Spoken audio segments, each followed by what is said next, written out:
भाकपा माले के महासचिव दीपांकर भट्टाचार्य ने कहा है कि भाजपा सरकार देश में रोजगार का अवसर खत्म करने के साथ ही भाईचारा भी समाप्त करने में लगी हुई है। इस सरकार के काम से देश का संविधान व लोकतंत्र भी खतरे में है। ऐसे में पूरे विपक्ष को एक साथ खड़ा होकर आंदोलन करना होगा।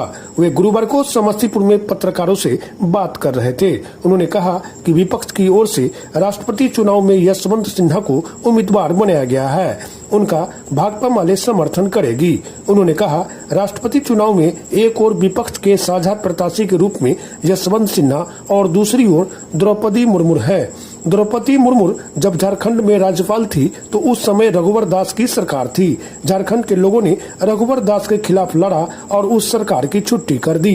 अभी जो लड़ाई है वो मोदी सरकार के खतरनाक नीतियों के खिलाफ है। उन्होंने कहा कि 2014 में नरेंद्र मोदी ने कांग्रेस मुक्त भारत का नारा दिया था। अब विपक्ष रहित लोकतंत्र की बात हो रही है। विरोध की आवाज दबाने की पूरी कोशिश की जा रही है। न्याय के लिए संघर्ष करने वाले कार्यकर्ताओं पर दमनात्मक कार्रवाई किया जा रहा है। उन्होंने कहा कि महाराष्ट्र में विपक्ष की मिलीजुली सरकार चल रही थी, लेकिन उसे चलने नहीं दिया। बीजेपी शुरू से ही सरकार गिराने में लगी हुई थी। उन्होंने कहा कि अग्निपथ सेना भर्ती योजना के खिलाफ नौजवानों में आक्रोश है। विपक्षी दलों ने भी नौजवानों का समर्थन किया है। युवा नौजवानों को सुरक्षित सम्मानजनक रोजगार चाहिए। जिस तरह किसानों ने एकजुट होकर संघर्ष किया, जिससे सरकार कृषि कानून वापस लेने के लिए मजबूर हो गई, उसी तरह सभी युवा और नौजवानों को भी अपने भविष्य के लिए एकजुट होकर संघर्ष करना होगा। उन्होंने राजस्थान के उदयपुर में घटना की निंदा करने के साथ कहा कि पूरे देश में इसकी भर्त्सना की जा रही है। हत्यारों को कड़ी सजा मिलनी चाहिए। पत्रकारों से बात करने के पूर्व माले के महासचिव ने मौलाना मजरूल हक टीचर ट्रेनिंग कॉलेज में इंसाफ मंच एवं भाकपा माले के संयुक्त तत्वाधान में आयोजित विचार गोष्ठी को संबोधित किया। उन्होंने कहा कि भाजपा विरोध की आवाज को ईडी, सीबीआई का इस्तेमाल कर दबा रही है। सच बोलने लिखने वाले को परेशान किया जा रहा है। इंसाफ मांगने वाले को जेल में डाल दिया जा रहा है। सरकार कानून को ताक पर रखकर बुलडोजर चलाकर नफरत, दमन, दहशत और झूठ फैला रही है। चाहे कोई भी मजहब हो, हमें पीड़ित के साथ होना चाहिए। उन्होंने कहा कि केंद्र सरकार नागरिकता कानून लाकर मुस्लिम समाज को दोयम दर्जे का नागरिक बनाना चाह रही है। सवाल अगर रोटी, कपड़ा, मकान, शिक्षा, चिकित्सा का हो तो इसमें सुधार किया जाना चाहिए। सवाल करने वालों पर कार्रवाई नहीं होनी चाहिए। उन्होंने कहा कि वर्तमान में देश में आजादी का अमृत महोत्सव मनाया जा रहा है, लेकिन अमृत के नाम पर जहर परोसा जा रहा है। उन्होंने कहा कि 2024 में सरकार से छुटकारा पाने के लिए हमें चौतरफा कमर कसकर उतरना होगा। विचार गोष्ठी में समस्तीपुर कॉलेज समस्तीपुर के अंग्रेजी विभाग के पूर्व विभागाध्यक्ष डॉक्टर प्रभात कुमार ने कहा कि जब आप मानव जीवन के महत्व को नहीं समझेंगे तो मानव जीवन की रक्षा नहीं कर सकते। देश की आजादी के लिए मुस्लिम, सिख व ईसाई ने एकता बनाकर लड़ा था। यह देश किसी एक धर्म की नहीं है। धर्म के नाम पर कत्लेआम बर्दाश्त से बाहर है। माले पोलिट ब्यूरो के सदस्य धीरेन्द्र झा ने कहा कि हमें अपने बच्चों को दंगाई नहीं, शिक्षा और रोजगार देकर बेहतर नागरिक बनाना चाहिए। मोहम्मद फरमान, खालिद अनवर, राजा तबस्सुम, माले जिला कमेटी सदस्य फूल बाबू सिंह, राज्य कमेटी सदस्य वंदना सिंह आदि ने भी विचार व्यक्त किए। अध्यक्षता इंसाफ पार्टी के जिला अध्यक्ष आफ्ताब आलम एवं भाकपा माले के जिला सचिव प्रोफेसर उमेश कुमार ने की। संचालन इंसाफ पार्टी के जिला सचिव डॉक्टर खुर्शीद खैर ने किया।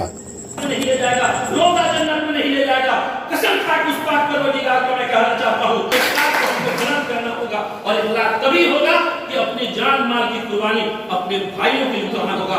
जब हिंदू आए थे, हम लोग भी किसी आबा अजदाद हमारा भी हिंदू होगा और उसके अगर तह में जाइएगा तो सबका माँ बाप एक होगा। तो फिर किस रहे थे सही अपना आइडियोलॉजी वो कॉमरेड दे रहे थे। तो आज हुल दिवस है, आप सबको हुल जोहार। 167 साल पहले जमींदारी के खिलाफ, सूदखोरी के खिलाफ और अंग्रेज राज के खिलाफ इस देश के आदिवासियों ने विद्रोह किया था।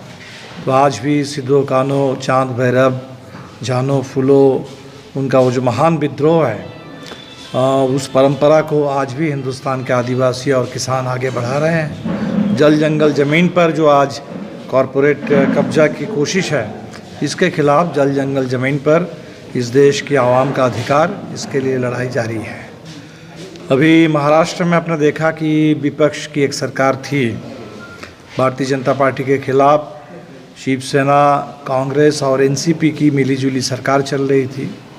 किस तरह से उस सरकार को चलने नहीं दिया गया और वहाँ के विधायकों को तोड़ करके वहाँ से गुजरात, गुजरात से असम, असम से गोवा और अब जा कर के वहाँ सरकार को इस्तीफ़ा देना पड़ा। तो हमें बहुत साफ दिख रहा है कि 2014 में जो मोदी जी ने कांग्रेस मुक्त भारत का नारा दे कर के चुनाव जीता था, तो अब कांग्रेस मुक्त भारत से विपक्ष रहित लोकतंत्र की बात हो रही है। पूरे देश में कोई विपक्ष नहीं रहेगा और विपक्ष मतलब उसकी सरकार नहीं रहेगी, उसके विधायक नहीं रहेंगे और कोई वकील है, कोई पत्रकार है, कोई फेक न्यूज़ का भंडाफोड़ करने वाला है, कोई विरोध की आवाज़ देश में नहीं रहेगी। और इसी हिसाब से अभी तीस्ता से तलवार की गिरफ्तारी है, आरबी शिव कुमार की गिरफ्तारी है, मोहम्मद जुबैर की गिरफ्तारी है। तो इसके खिलाफ भी पूरे देश में हम उनकी रिहाई की आवाज़ बुलंद कर रहे हैं। उदयपुर में जो अभी घटना घटी बहुत ही नृशंस है और पूरे देश ने एक स्वर से उसकी भर्त्सना की और हमें लगता है कि बिल्कुल कड़ी सज़ा मिलनी चाहिए, न्याय होना चाहिए। और सबसे हमारी अपील होगी कि ऐसी घटना देश में दोबारा कहीं ना घटे। धर्म के नाम पर नफ़रत जो आजकल समय समय पर देखते हैं कि एकदम इस देश में एक कट्टरता का माहौल बनाने की कोशिश हो रही है, तो ये बिल्कुल नहीं होना चाहिए। एक शांति, भाईचारा, अमन का माहौल रहे। सामने राष्ट्रपति चुनाव है। राष्ट्रपति चुनाव में हमने विपक्ष की ओर से साझा उम्मीदवार देने का फैसला किया और यशवंत सिन्हा जी विपक्ष के साझा उम्मीदवार हैं। हम अपील करेंगे तमाम गैर भाजपा दलों से कि इस पूरे चुनाव में, ये चुनाव दो व्यक्ति के बीच का चुनाव नहीं है, ये यशवंत सिन्हा और द्रौपदी मुर्मू के बीच का चुनाव नहीं है। द्रौपदी मुर्मू जी जब राज्यपाल थी